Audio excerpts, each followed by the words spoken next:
see that you're an artist from your LinkedIn profile. And Yeah. yeah, so I'm going to ask you some questions about creativity from your approach being an artist and also an entrepreneur as well.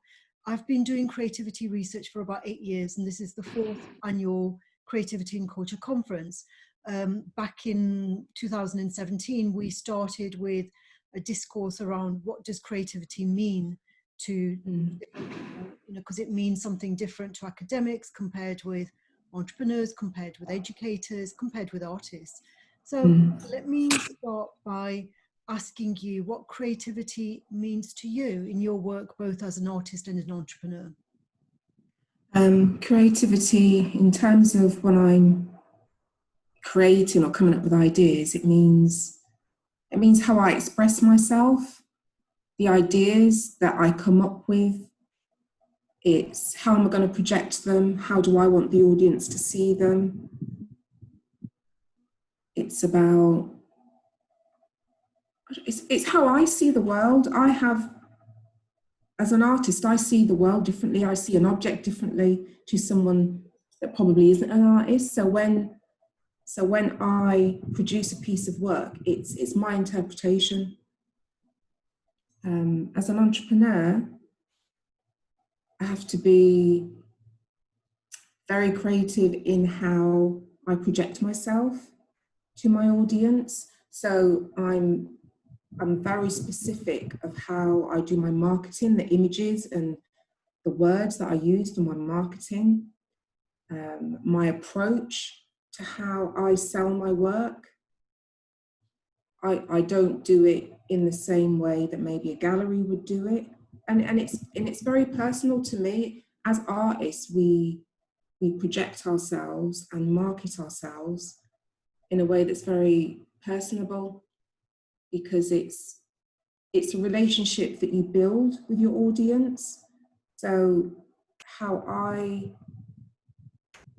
in an entrepreneurial way, when it comes to marketing or opening conversations with my viewers, I think very specifically, because I want to present myself in a certain way, a way that represents how I feel about my art.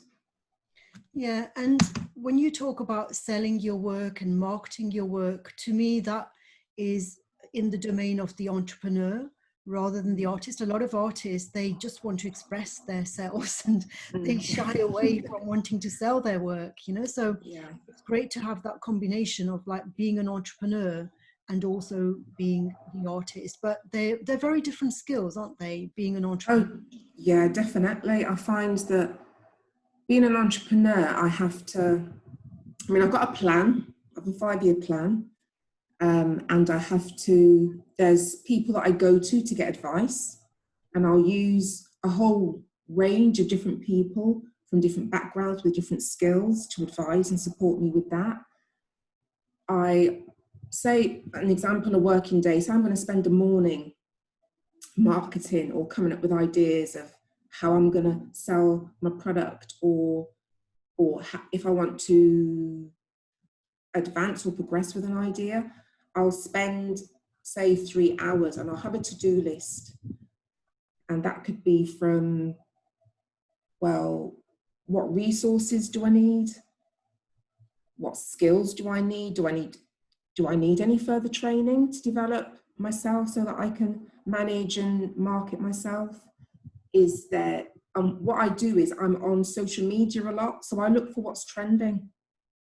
So when I'm promoting my work on social media, I'm using certain hashtags that are trending at that moment, or maybe using certain hashtags to attract the client base that I want to come onto my website or my social media sites. So I do a lot of research on social media, reading books. I follow other professional artists and even business people, or read the business sections of some of the newspapers to get ideas, to see how other businesses market and promote themselves, and just get tips that way. Yeah, excellent. That leads me to my next question, because the theme for this year's conference is presence, Emergence and Impact. And what you've been talking about is making sure that your presence is felt, is visible in social media. So because presence can take on many different forms. It's our physical, tangible presence. And as you say, using hashtags to follow other people, you're still creating your presence in social media in a virtual environment. And again, many artists, they would shy away from making their presence felt like that, because art can be very private and very personal, and passion is very different to presence sometimes, like and it's the entrepreneur mindset that you have that is encouraging you to make your presence felt. Yeah, so I mean, what I did when I first started, I was quite cheeky, because when I went onto Twitter, it was like, whoa, what's all this? And I was quite cheeky. So what I did with one of my artworks, it was a portrait of Bob Marley. So I added at all international reggae artists, and then just waited for the response. And quite a few, well-known international artists responded, and then they retweeted it and shared it, and then they started to follow my work. Sometimes you've got to come out of that shell and be a little bit cheeky. You might not get a response, but what does it matter? At least you've tried. And that's my philosophy, because I come from a teaching background. Try and see what happens. So, and from that, I started to get a following. People started to follow my work. I've actually made friends from Twitter, from other creatives, from authors to singers to musicians, and they followed and they've come to my exhibitions and they've bought my work. So from a cheeky tweet, a whole new conversation, new followers, friends, have been created from that. And sometimes you just have to put yourself out there, because otherwise, if you are an artist and you do want your work to be seen, how else are people going to see your work or discover who you are or know who you are? That's an excellent example of presence and emergence. What you did was you came out of your shell, you made your presence felt, and the emergence were all these connections that you perhaps didn't imagine would be possible with these well-known famous artists who retweeted the work and started to follow you. So that was unplanned. It was not, you couldn't have foreseen who out of like this vast network of people available, who was going to who your presence was going to touch and be felt by. Yeah, and it was nice. Go ahead. And it was nice to get feedback. Some of them would send me personal messages, and I thought, you actually took the time to send me a message, and that really warmed my heart. That was just great. Yeah, so again, that leads to the impact. So the impact of what you making your presence felt, that feedback loop transforms you, and perhaps you will have more confidence next time you do something like that. So then it becomes this virtuous cycle, doesn't it? And then it can also work the other way around, that sometimes we make our, one of the reasons that people revert back into their shell after they have expressed their passion and it hasn't been received very well. Social media can be very hostile. At the same time that it can be very supportive, it can also be very hostile. And somebody might tweet something and get a very negative response, and that is also unforeseen, unplanned, and unimaginable. And it can lead to a negative impact where somebody retreats into their shell for years. I know that even Stephen Fry, a very confident person, when a few years ago, he received negative, vicious comments on Twitter, he closed his account. And I think he's back on Twitter now. He is back on Twitter, but he was away for quite a while. So that's a very confident, very credible, established person. So emergence isn't always going to be beneficial to us, is it? Yeah, I mean, I have had negative responses, mainly from, I think there were people who don't like people of colour, and I just muted them. and blocked them. I thought, I don't need this type of experience, and if they're your views, that's fine. And that's what I did. I just muted and blocked them, because I think that strength comes from, I spent 17 years as a lecturer, so I've ducked and dived punches, chairs being thrown at me and all types of things. So when I'm confronted with things like that, it kind of bounces off me, because I've got all them years of experience of dealing with that type of behaviour. So I think I've withheld. It's took me so long to want to be an artist, that I'm not going to stop anyone from making me achieve that dream. And that reminds me of resilience, that our ability to be able to bounce back. And as an artist, you do need to have that resilience, don't you? Because not everyone's going to like your work for whatever reason. Definitely. I've got people that don't like my work, and that's fine. That is the beauty of art.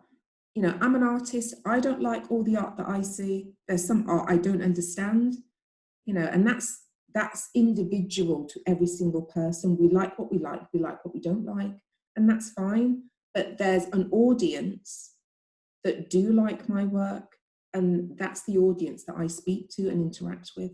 Mm-hmm. Yeah.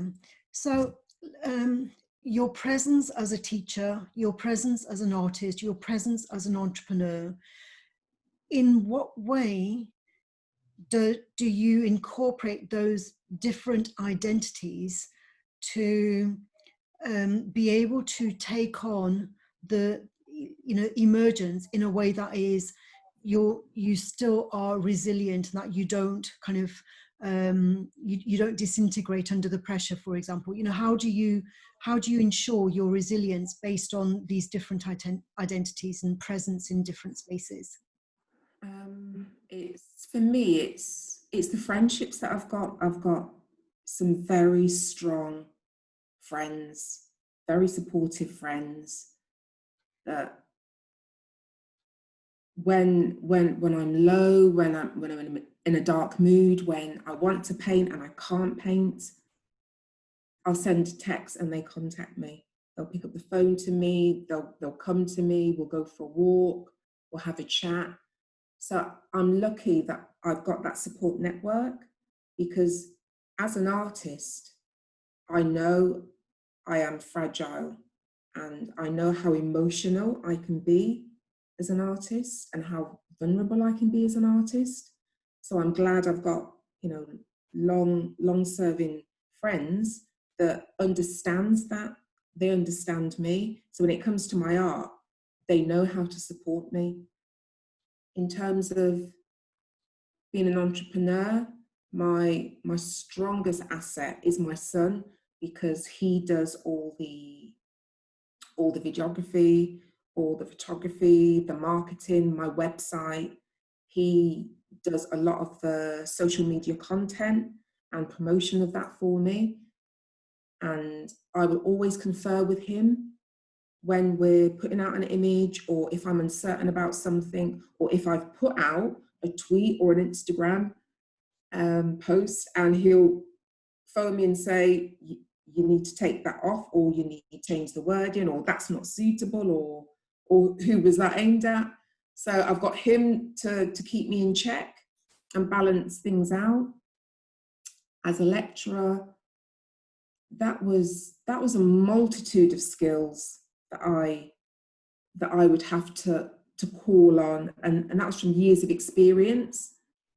And it wasn't until the latter years of as being a lecturer that I realised just how good I was. It wasn't until the end of my career that I realised how good I actually was and how many skills I actually had. If I'd had that knowledge maybe halfway through, I would have been a lot more confident. So all the skills that I left a career with, I now use as an artist, because I plan. Sometimes I will do a lesson plan for the day. These are my aims, these are my objectives, these are the resources I need, and it's instead of how have you incorporated IT, maths and numeracy. It's how have you incorporated marketing, future goals, resources, you know. So I'm still using that skill set as an artist from my past career. There's a lot more vulnerability in being an artist compared with being a teacher. Being a teacher myself, I know that it's all about being in control, being in like the authority figure. And whereas as an artist, we can't be in control. We have to expose ourselves, and that creates the vulnerability and creativity. Being a creative person, it's about admitting that there is so much that we don't know, and that makes us vulnerable, and it can make us insecure. So it's during that vulnerability, as you say, that you do have to invest in those relationships that will support you when you're at your most vulnerable, when you're taking risks. In order to take risks, you need to have that safety net, the support mechanisms that will pick you up, whether it's your family or your friends or other, the other people in society. Definitely, because I'm self-taught, so I haven't had any arts training at all. So in the early years when I first started, I'd do a piece, I'd be halfway through, and I think, oh, that's rubbish, and destroy it instead of keeping it. And when I look back, I destroyed so many artworks, and I wish I'd finished them and I'd destroyed them immediately. And I wish that I'd kept them. It's only, say, the last 12 months, now I keep works. I mean, at the moment, I finished a piece a few months ago. And my process is I finish a piece, then I take it to the printers to get it scanned, then proofed, and then decide if I'm okay with that. And then they go to print, there'll be a limited edition range. And with this, the latest painting, I didn't like it. And I literally tore it apart and then came home and I've repainted it. I've literally spent the past 6 weeks repainting this painting because I wasn't happy. And even though there's the marketing campaign is out there, I'm still promoting it. But I think the lovely thing about that is once the new piece comes out, I'll then do a story of why I changed it. And that could be probably a very good podcast for artists. I can then talk about the process, why I wasn't happy with it, and then why I redone it. So, because when I look at the new piece, I can see the difference and I'm so much more happier, and I can see how my skill and my craft has developed compared to literally 3 months ago, even though that piece took me about 5 months to do. So it's even simple things like that, whereas maybe 12 months ago, I would have completed it. I may not have been happy with the work, but I put it out there anyway. Whereas now, I'll complete a work, and if I'm not happy with it, I'll start again and repaint it.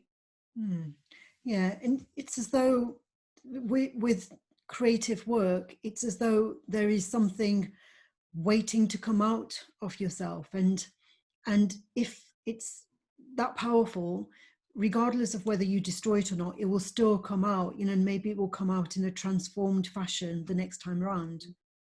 Yeah.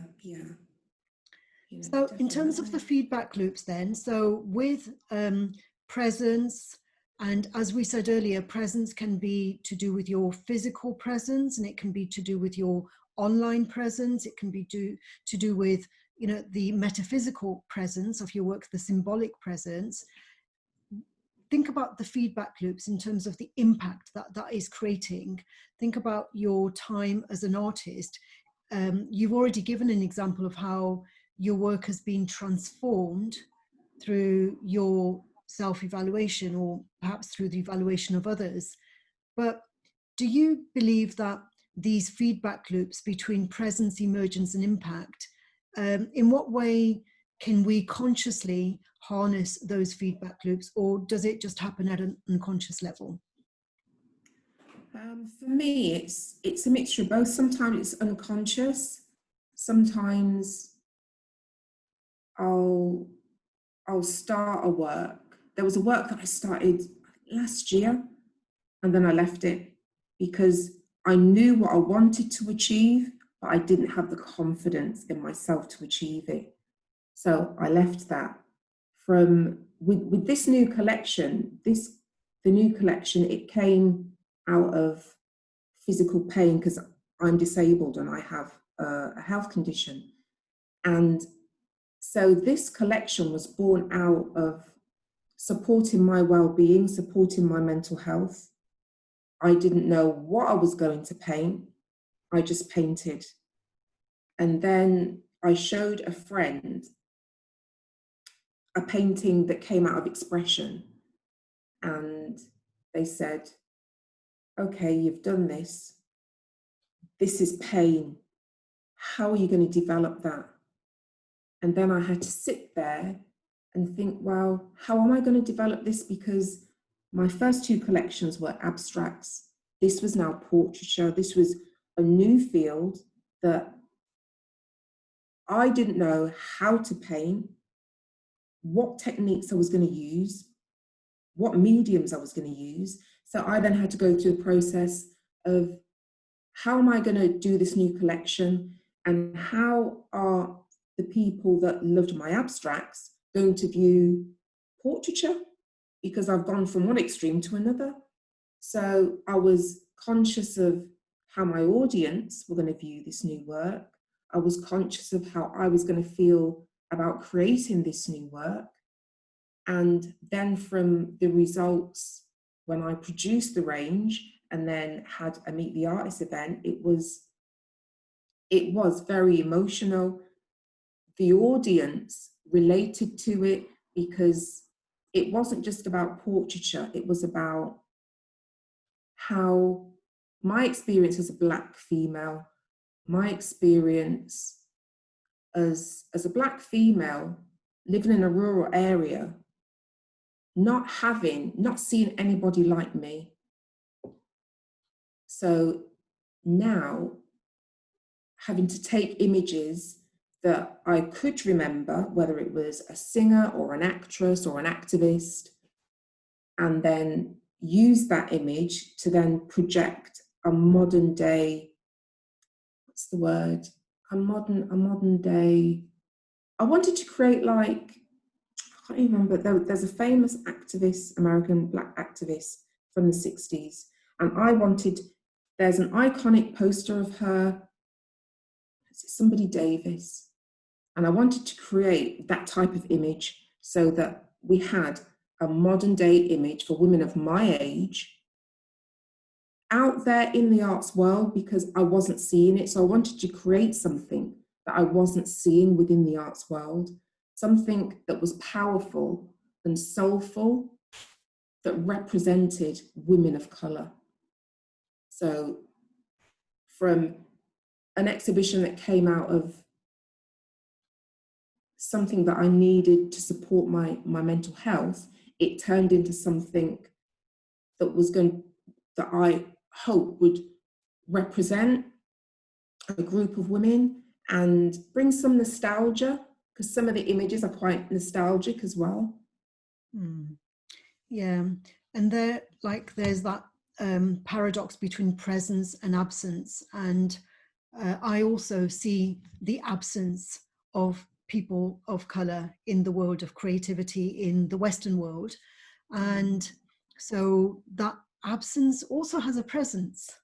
You know, it informs us, it tells us, it has power. So that's interesting, because like a vacuum, you know, a vacuum has power. And and you mentioned this activist from the 1960s that you're trying to emulate, and that is also an example of the presence can be symbolic. That person, we don't even know her name, but she has a presence, a symbolic presence, and it's inspiring you. Yeah, definitely. So art can be cathartic, it can be healing, and you know, and it's the relationship between the artist, it's the relationship between the personal and the public that has the power to transform. And as long as we are willing to use that feedback in a way that transforms us in a beneficial way. You know, as we said earlier on, it can have the devastating impact of destroying our sense of spirit, but that's when resilience comes in, and we have to ensure that our presence is integral. And yeah. so thinking about your presence now as a Black artist, as an entrepreneur, in what way do you think that you, using everything that you know from being an educator as well, you know, how can you use all of that to make an impact that has a greater sense of presence? Wow. I think with my experience of teaching, I know I see a lot of people, because I work in the community now, I'm a community networker. So a lot of people I see around, I've built relationships with. A lot of people that I've taught, I see in the area, I see across the West Midlands. So I have these relationships and journeys with people that have impacted me. And I think that's took me forward as an artist, because like I said, it was something that I always wanted to do, but I was too scared to do. So my work now, it's powerful in a sense that when people meet me, they know that I used to teach, or they know what my role is now. But when they find out that I'm an artist, and they say, "Oh, have you got an Instagram?" And I say, yes, and then they go on it. They're like, "Wow, I didn't realize your work was like that."